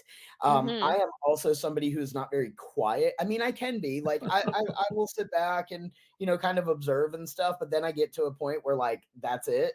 Now the gloves are off and we're gonna have a conversation. So as I've been doing this work, like as I started doing this work, I got attracted into, or I got pulled into other organizations and all this other stuff, which was cool. But in sitting there and listening to the way that things are done, I'm like, wait a minute. I have to be that voice in the room. So a lot of times I have been very privileged to get invited into spaces that most folks who look like me or share identities with me don't get invited to. And when I'm in those seats, damn right they're going to see that I'm the disabled trans person of color you're supposed to be building equity for on my Zoom screen or whatever, because somebody has to remind people of prioritization and Mhm. values. And like, Mhm. I'm not a big fan of, well, here's the thing, I'm autistic. And so for me, live your fucking values. Like you just can't. You can't be like, I don't know. I find it to be very difficult to process and understand when people don't. Like, the folks who love to say like they're hold themselves up as like some moral authority or whatever, but then at the end of the day they don't live their values. That to me is so confusing, and I don't understand how you could even do that balancing act. I mean, I know role-playing games, you guys can put on hats and take off hats. Maybe that's where I can cut my teeth a little bit on learning how to take on and off different identities. But it's something that's been very confusing to me, and I do feel like when we're having these conversations and stuff, it's so easy to get caught up in that, like, ooh, I don't want to rock the boat, ooh, I don't want to be that guy. I've just come to expect that most people are going to think I'm a pain in the ass, because they do. And like, I know that I've said it a couple times on this call about the volume of my melanin. It's true. When I say things, especially to inauthentic people, for some reason, I guess it's that the decibels that my melanin hit, that they just can't deal with. 'Cause they're like, "Why are you so angry?" And like, Yeah. Chill it's out, bro. It's yeah, fine. exactly. But really, I mean, yeah, I think that is it's huge. I think it's really important. So yeah. That's awesome. Yeah, I think one thing that I would like to talk about a little bit. We've talked a lot about some serious stuff, but talking about some more lighthearted stuff is, what is y'all's experience with TTRPGs? I mean, I know that's something that was kind of said you really haven't gotten into as much as maybe you'd like to. Yeah. I don't have very much experience with it outside of one thing. When I was 16, so when I was 16, I was homeless. I lived in Greenville, South Carolina. If you're not familiar with the area, it has a very gothic kind of look and feel to it. And so there's this thing that on the weekends, I don't know if it's still like this, but they used to do, it was like, I think it was like Wednesday, Thursday, and Friday. They would block off the main street and they have this whole thing that they would call Downtown Alive. And it's basically like jazz bands are playing, people are drinking, hanging out and stuff. So as a 16-year-old, it's just a bunch of people hanging out. But there was this really like underground kind of group of kids that would all kind of show up downtown. And so we would role play this vampire like game all throughout. And sometimes we'd be, I don't know if I Ooh. should say this way, we'd be tripping on acid and Hell yeah. role playing vampire and these gothic. We've never done drugs here, not even once. I didn't think so. So I didn't want to, they was so cool because there's like all these like gargoyle looking statues all over the city and this great big cemetery. And so we would have a lot of fun doing that. But I've never I'm glad you had fun and not a bad time with that Right. experience on acid. It Yeah. was so much fun. How about you, Heather? What's your experience with TTRPGs? I have absolutely no experience with TTRPGs, but I have Yes. played a lot of video games that are based on TTRPGs. I've played a lot of like Baldur's Gate, Forbidden Realms type of stuff, Dungeons and Dragons video games. There go our dogs. So I've always wanted to learn how to play, but again, being very isolated, I was never able to do that. I'm a huge nerd though. I love to read. I love gaming. I live my life in my brain in like a sort of high fantasy apocalyptic type of Okay. plane of Oh, existence. we got some stuff Um, for you, girl. Mhm. yeah, I wish that there were like dragons and elves and like things to fight for and treasures and I don't know. I wish that all of those things existed outside of games and movies and books and Mhm. my imagination. But because of this fundraiser that y'all have put together, I'm actually getting to dip my toe in the water. I do have Thirsty Sword Lesbians coming up next week, which is going to be super exciting. I've already picked my character and everything. I'm going to play as the Bloody, which is going to be fucking cool. And I'm playing a werewolf apocalypse game with Rick later in Ooh, June, which is going to be I didn't know super that. exciting. I love werewolves. I love apocalypse stuff. So I think that is going to be super fun. And honestly, like y'all are just so cool that I just want to keep playing games with y'all after this is over. So I told Jack Absolutely. last night or sometime this week, I was like, I think I'm about to get pretty into TTRPGs. I would, based on what you just said, I was Yeah. gonna say that too when you were done speaking. I was like, so what I'm hearing is that Heather's gonna play TSL once and then dive in head first to all TTRPGs.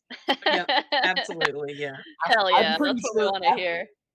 after the meeting she was in yesterday for Thirsty Sword Lesbians, I was pretty convinced I kind of lost her at this point. I think you all have taken my wife, and I'm just gonna have to assume that she's just lost to the TTRPG world now. Yeah. Well, you know what you need to do now is also assimilate into the TTRPG Mhm. world with us, and then we can all be here together. Yeah, we got to work on that. I'm gonna do the roll for beer. I'm excited about that. Mhm. I Mhm. know Jack, I'm that's not. fairly certain that you're added to the Werewolf Apocalypse game too. I think I volunteered you for that. Yeah, Well, see, look at I've been that. trying to harass you into it. Well, Harassing. apparently I'm doing that too, so I'm excited. Yeah, the roll for beer, Jack, we were gonna do that before, but we had to cancel it just with some of the other stuff going on. But I actually told Logomancy that I would like to be a part of that again, and maybe even Yeah. on the same episode as you. So they're gonna look into that and see if there's Yeah, space because for us. Kayla and I So were it could supposed be to really be. fun. Yeah. Mhm. Cool. Yeah, I have to say, Kayla and I talked about a game in particular that I think would be really fun for the four of us to play. That it's really cool. I had the opportunity to actually play this with the creator of it. It's a trans written game, trans person of color specifically. I Kayla knows, was scared shitless leading up to that. I'm like, oh my god, I'm playing with the person who wrote this game, but it's so easy to pick up. It's so simple and No so prep, much. no work. It's just Yeah. role play. Yeah. Yeah. It's easy. And Let's I think do that's it. a good way. That's a good way to like dip your toes in and see if you like it instead of doing like full on D&D Pathfinder with all the dice and all the Werewolf. math and making a character sheet and all this nonsense that you're like, unless that's your Yeah. special interest, you can handle that kind of stuff. Yeah, But because I mean, Kayla, you've played Vampire with me, and Vampire is basically the same system with some minor differences for Werewolf, and it can be a lot, especially if you're new to And it. it's not a system for me, but I think that's kind of part of learning TTRPGs is just seeing which ones you like best and which ones you want to pursue more. Different styles. Exactly. There's so many different types out there. So Exactly. I'm excited Yeah. to dig in and learn. We Heather and I are definitely real big on board games and whatnot as I'm well. too. I'm a big Oh my board game gosh. nerd. We have so many games, and we have gone out and we picked up a couple, but when we've gotten them home, they have such big manuals. We're like, and we've never played it. So it's gonna be nice I get that. folks to like dig into some of these games, though. So I'm excited to play with y'all. Sign us up. Well, that's awesome. Well, for anybody who's Absolutely. watching, if you guys want to get Heather and Jack in on your games, they're both in the Discord, the Pride Revolution Discord server, so you can start adding them for your open seats and see if you can get them into some stuff now or even later. Absolutely. Well, I know, Heather, you had mentioned that you're on a bit of a time crunch, so where can we find both of you on social media and anywhere else? I'm basically listed as Jacktivism 101 on like all things for my personal stuff. But aside from that, Trans Empowerment Project, we are everywhere as well. So we're on X, barely. We're on Threads.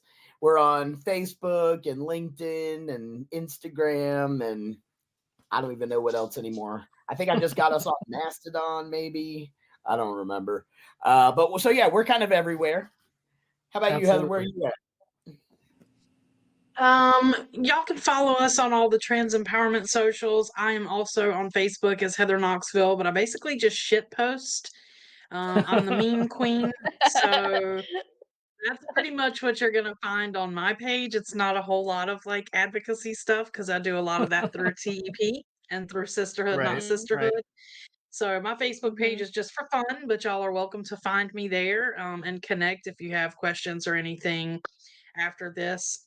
But before we head out, I just wanted to really quickly say, because I do have to jump, but y'all are welcome to talk if you want to. But No, I think that's a good stopping point. I just want to say really quickly how much we appreciate y'all. I know Jack talked a bit in the beginning about how important it is for folks to show up, but I really, really, really want to stress to anyone watching how fucking hard it is and how much work it is to organize fundraising streams and incentives and moderators and feedback forms and all of the things, especially when y'all aren't TEP staff, you're doing this as volunteers. And so I don't think folks realize how much work really goes into like fundraising and organizing stuff like this. And so, I really, really, really just want to say thank you from the bottom of my heart for y'all putting this together. Y'all are doing so much heavy lifting that like we literally do not have the capacity to do. So if y'all weren't here doing this, it wouldn't be being done. And I really want folks to kind of take that in and understand that like all these amazing fun games are happening. Even Jack and I, who are so isolated here in North Carolina, are getting the chance to connect with amazing folks like y'all and jump in on fun games like Thirsty Sword Lesbians and Werewolf Apocalypse. And like, it's just so much fun, and it's bringing in funds, and it's building community, and it's people making friends and connections that they otherwise wouldn't have. So y'all are doing something really, really amazing and needed and important right now. And I know you've gotten some pushback, and I know you've had some folks who weren't too happy about the way things started or whatever, and that's valid feedback. But I do want to just say that we appreciate how much y'all have learned and how much energy you're putting into this. And I also wanted to say that Jack is also really, really humble and will not tell y'all probably that he's a multiple award winner. Jack was named 2022 LGBTQ Hometown Hero of the Year for Wow. Fuck LGBTQ yeah. Nation. Was the recipient of a Powerful Idea Award from Gain Power for IDEA stands for Impact on Democracy, Elections, and Advocacy. So he Damn. was named as a transformational leader. That's amazing. So all of y'all are really way too humble. So I just kind of wanted to give you a shout out and talk about all the amazing things that you've done. Because I just don't feel like any of you are getting enough love and shout outs and recognition. So yeah, Thank just you. wanted to do that for Thank you. you so much. What a Yeah. great way to end that too. And Jack, do you have any final words before we let y'all go? We know it's getting a little late for y'all over there, so. Yeah, no, I appreciate it. I just want to say thank you again for all that you have already done, all that you are on deck to do. And I am so looking forward to growing our friendship, and diving more into some of these games and just kind of hanging out and having some fun. But you all are really nailing all the things that we ask for as an organization. The ways that you have shown up, messy, willing to learn, and flexible in that learning and showing that growth. That's fucking huge, and it's a lot more work than most folks are doing right now, or it's definitely a lot more work than a lot of folks are doing right now.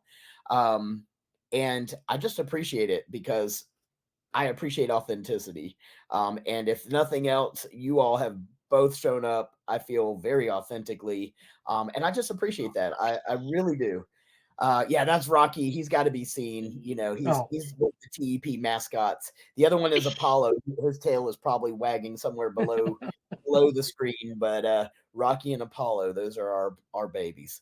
So, Adorable. but y'all, thank you again so much for Mhm. everything that you've been doing. Thank you guys. I'm looking forward to all that we're going to do together in the future, Same. especially around playing some of these games. So I will Absolutely. see you on the games. Yeah. And Thank you to everybody who came out and watched this and was part of the conversation. If you watch this later, I hope that you take some of these like resources and guidelines and kind of run with them and go do some of your own learning, or come talk to us and give us some feedback and suggestions. There's links all through the chat for how to donate through Pride Revolution Fundraiser. You can also just go to the Trans Empowerment website and donate directly to them if you would like to. Yeah.